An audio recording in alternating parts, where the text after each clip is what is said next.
Good day, everyone, and to our instructor in this subject, Sir Gamali. And in this video, I'm going to report about the Filipino nationalism. So, by the way, I am Jebercon Echeverria Valenzuela, BS Criminology, second year. So, by the way, nationalism is nourished by a sense of history. It is of essence to know profoundly the past, okay? So that we may be in complete openness with the men who made that history and in intimate communion with their thoughts, their deeds, and their noble lives by Claro M. Recto Jr. So, Filipino nationalism started in the Philippines in the year of 1800s with an upsurge of patriotic feelings and nationalistic ideals resulting from more than 2 decades of Spanish rule. This served as the backbone of and continue to this day.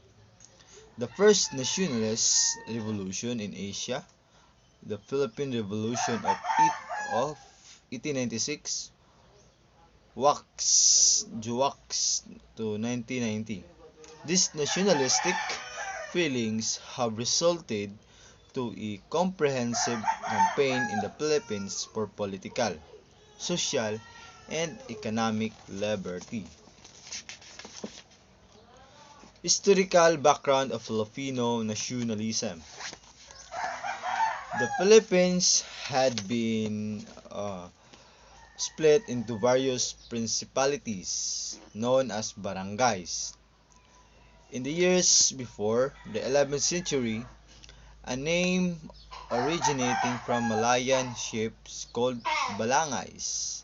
So, ang barangays di those name barangays is originated from the Malayan called balangays. And then Datus Rahas or Sultan governed these tiny political units. Halili 2004.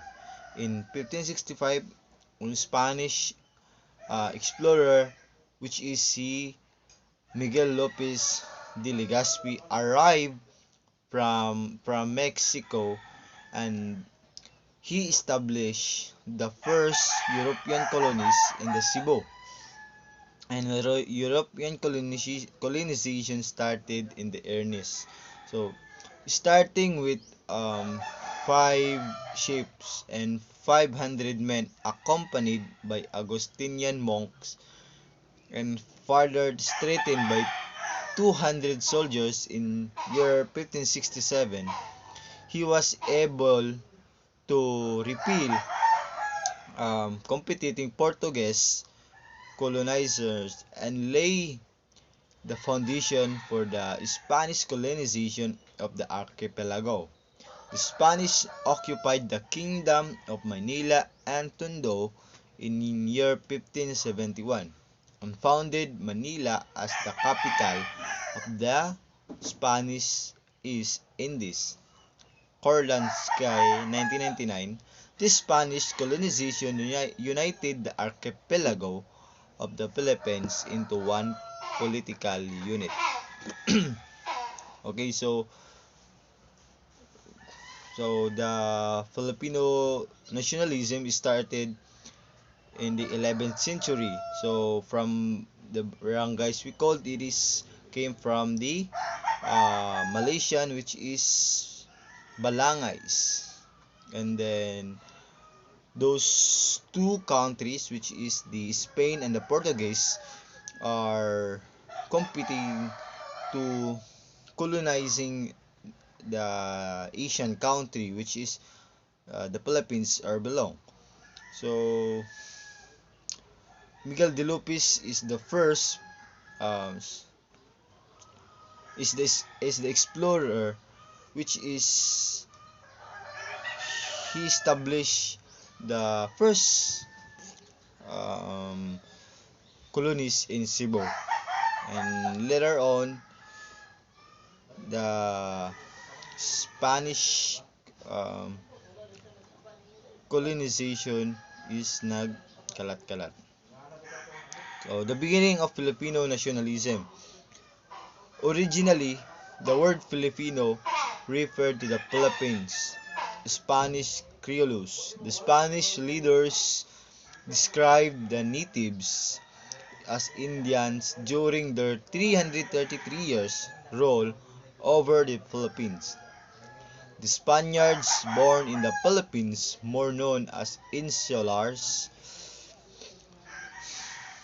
and Criollos or Creoles were also called Filipinos during the colonial era as well. Spanish-born Spaniards or Philippine-based continental Spaniards were referred to as peninsular. Those of blended heritage have been called mestizos, despite being considered inferior by the peninsulars. The Creoles had enjoyed numerous roles of state and church, and composed most of the bureaucracy of government, and the feeling of domestic awareness originated from the Creoles, who now consider themselves Filipino. Three significant factors: economy, education, and Paris secularization brought it to its emergence. These factors led to the Filipino nationalism birth. The Philippines opening to global or world trade, um, this increase of the upper class and the influx of Europe's liberal thoughts were just a few instances of how the Philippines became a stable nation. The first manifestation of Philippines nationalism followed in the 1880s and 1890s with a reform or propaganda movement carried out both in Spain and in the Philippines, with the aim of propagandizing the circumstances of the Philippines in the hopes that the social, political, and financial life of the Philippines would be changed by the peaceful means. The Story of the Philippines Revolution 2015. Other concept of Filipino nationalism. Nationalism is the secular identification and engagement of our people with the Filipino nation and domestic community. The Philippines as our country and homeland, it goes beyond our family, clan, tribe, village, city, province, religion, local culture, and religion. First and foremost, it is being pro-Filipino, believing that we belong to one body, mind, soul, and pride. And spirit is a pride to be a Filipino, self-respect as a Filipino pride with in our heroes. Um, in pride in our national cultural heritage and manner of life, with our national um, cultural heritage and manner of life, with their constraints being realized. It involves pride in our heroes, pride in our flags, national anthem, and other symbols of our nationhood. National pride and dignity seems inspired by the willingness to serve our nation alone and with dedication and to sacrifice for it, if necessary, with our own lives. It is a tool of change and reform. It aims our moral and spiritual regeneration, our liberation from ignorance, bigotry, intolerance toward those who hold distinct views of themselves, parochialism, narrow-mindedness, feudalism, a system in which higher ranking individuals give land and protection and work and fought for them in exchange. Colonial mentality, the internalized attitude of peoples, racial or cultural.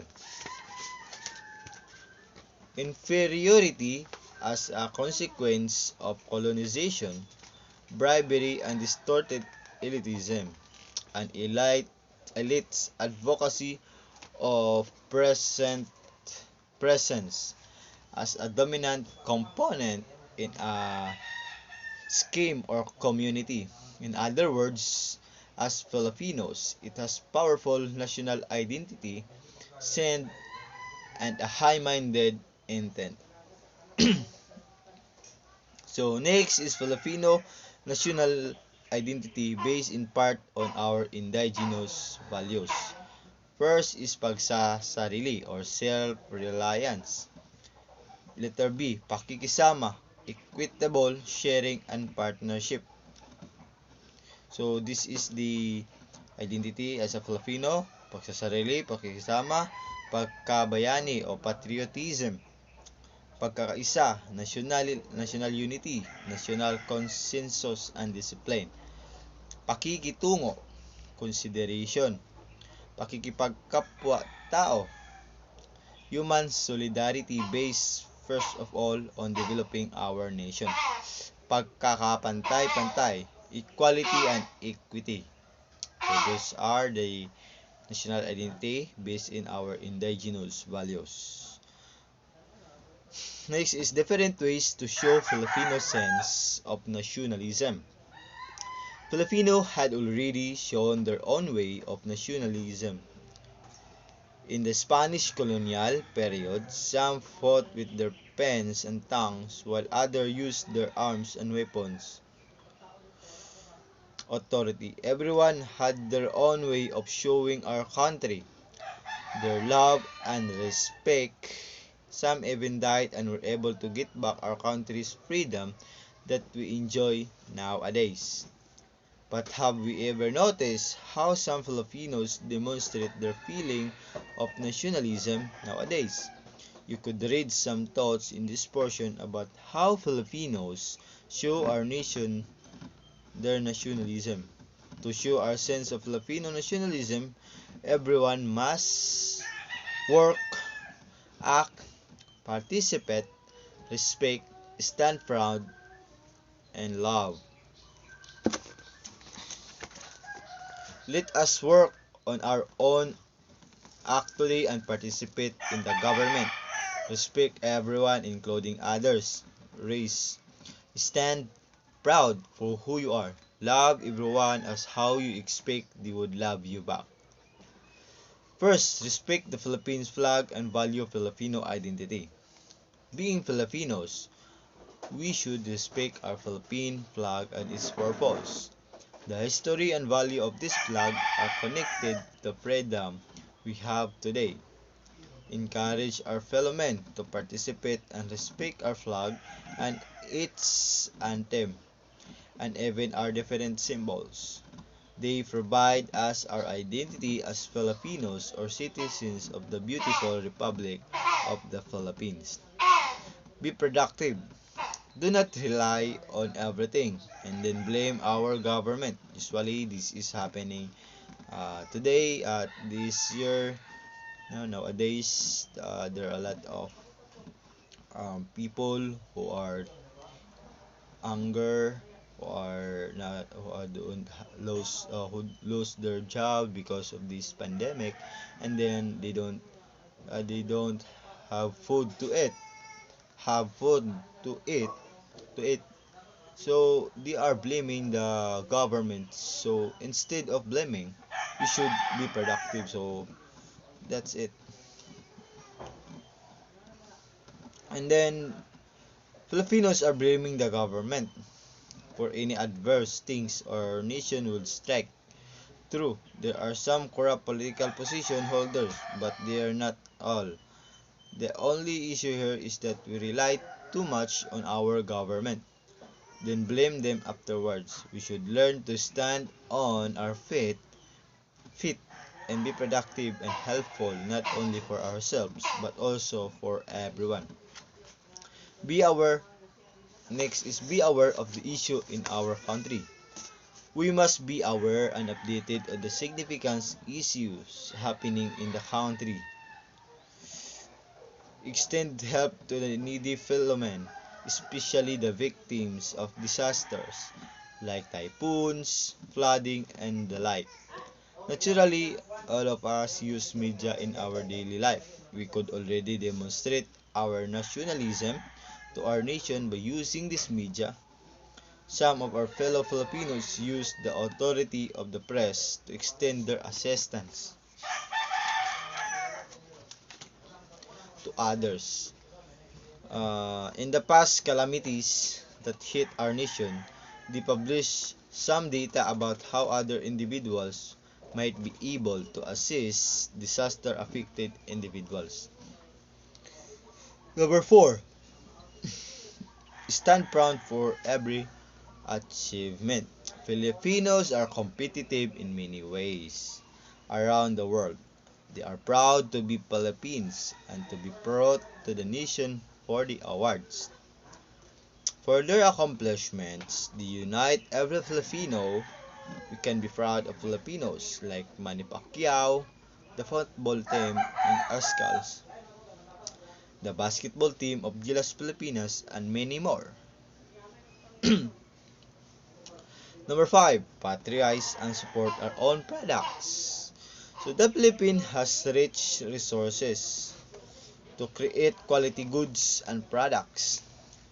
The manpower services we provide are also globally competitive. Our economy will improve more if we ourselves patronize our own products, which characterize our creativity, resourcefulness, and industry. In spite of Filipino migration all over the globe, nationalism is also self-evident. Millions Filipinos now support goods and products made by the Philippines outside in the Philippines. Everything is feasible with the emergence of a world economy based on information driven by the free trade market economy and open capital markets. The Philippines products live up the standard of quality in all modesty. Number 6 is preserve the Filipino cultures. Philippines is rich in various colorful cultural elements. They are our identity. Be proud and preserve the culture we have, for they are our treasure. We have to keep them for the future generation. Migrant Filipinos who have practically grown most of their lives overseas almost always return to the Philippines to explore our lovely beaches and the future attraction a nation with 7,107 islands offers. Filipinos maintain a periodic TFC, the Filipino channel, subscription to get in contact with every Filipino, forget about homesickness while overseas, and instill the Filipino values that we see on their television. Number 7, respect everyone and value our traditions. Filipinos are very courteous and respectful. You will acknowledge a Filipino individual everywhere you go because he or she has always been respectful of the elders and others, using the common but certainly classic uhu. po and upo. Even in the modern times, many Filipinos show and value their noble norms and traditions.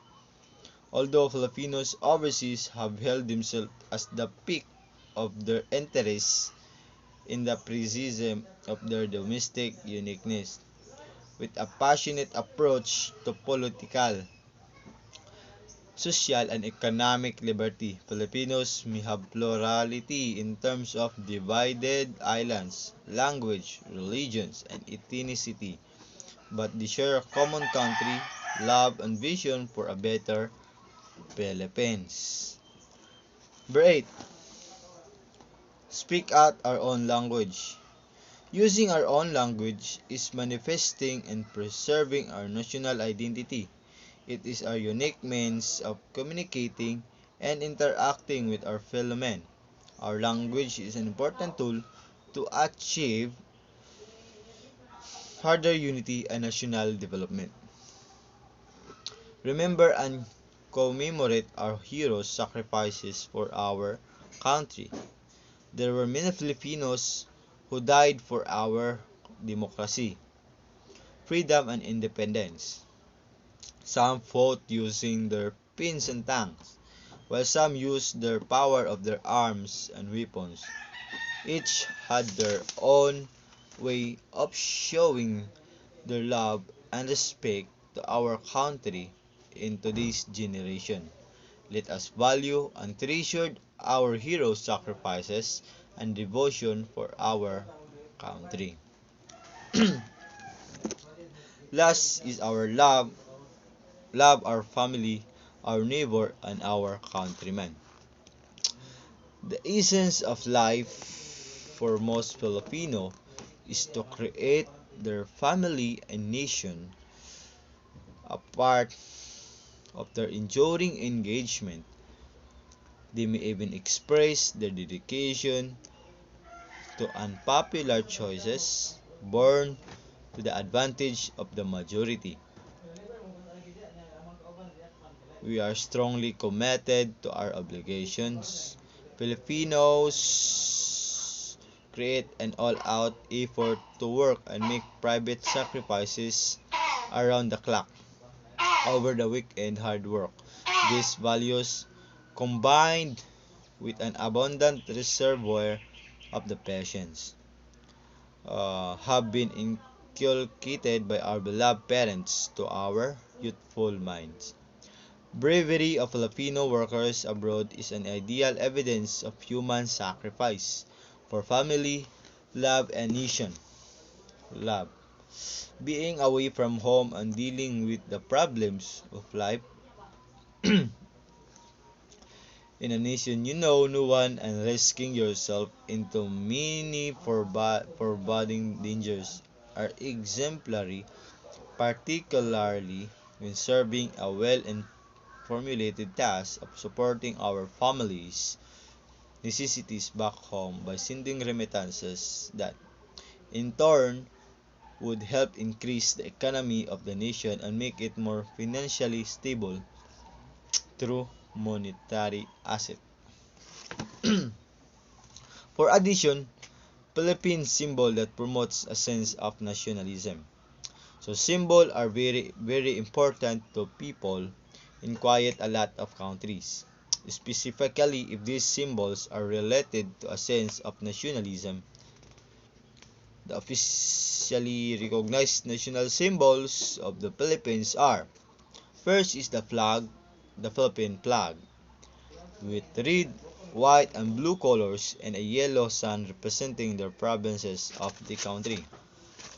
Second, coat of arms of the Philippines, also featuring the yellow sun with 8 rays depicting the original provinces in the Philippines. Number 3, Lupang Hinirang o Chosen Land, the Philippine national anthem. Number 4, Sampaguita o Jasminum Sambac, the national flower of the Philippines, symbolizing purity and simplicity. The flower is small, white, and pleasantly fragrant. Number 5, Nara Phytotrocarpus. The national tree of the Philippines, also known as rosewood. It is strong, sturdy, and durable, a common rainforest tree. Number 6. Philippine eagle. The Philippine national bird, it is acknowledged to be severely endangered. The Philippine eagle is protected by law in the country, and there is no protected by law, and there is extreme punishment for any harm done to them. Number 7, Dr. Jose Rizal, the national hero of the Philippines. Number 8, Karanyusa or Tinikling. The Philippines' national dance. Gracefulness is symbolized by this dance. Number 9, Carabao, water buffalo. The Philippines' national animal. It symbolizes industriousness and hard work due to its use of many farms in the country. Number 10, Bangos or milkfish. The Philippines' national fish. It symbolizes versatility because of many ways in which it can be cooked. Mango, the national fruit. Philippine mangoes are considered the sweetest fruit in the world. Barong, the Philippine national costume of clothing style for men. Antak shirt of 10 fabric displaying Chinese, Indo-Malayan tropical and Hindu influences for women. Barot saya, skirt and blouse with no collars. Number 13. Bayan ko and Pilipinas kong mahal are the Philippine national song. Arnis, the Philippine national sport, stake fighting. Anahaw, Levestona or Rodondifolia, the Philippine national plant. This plant is often used as hat, umbrella, or fan, symbolizing the Filipinos' resourcefulness. Verse 16. Nipa hat, the Philippine national house, typically a small bamboo house with a touch of rope. So, those I've talked or mentioned is the 16 Philippine symbols that promote a sense of nationalism. Okay, so as a Filipino, we need to show respect to each of everyone, to our family, to our neighbor, to our loved ones, okay? And also, we don't rely on the government, and we don't need to blame their kung ano yung kinalabasan sa atin. If we are failure to our life, we don't blame everyone. We don't blame the government and the people surround of us. And then we should value ourself, our nation. Okay? And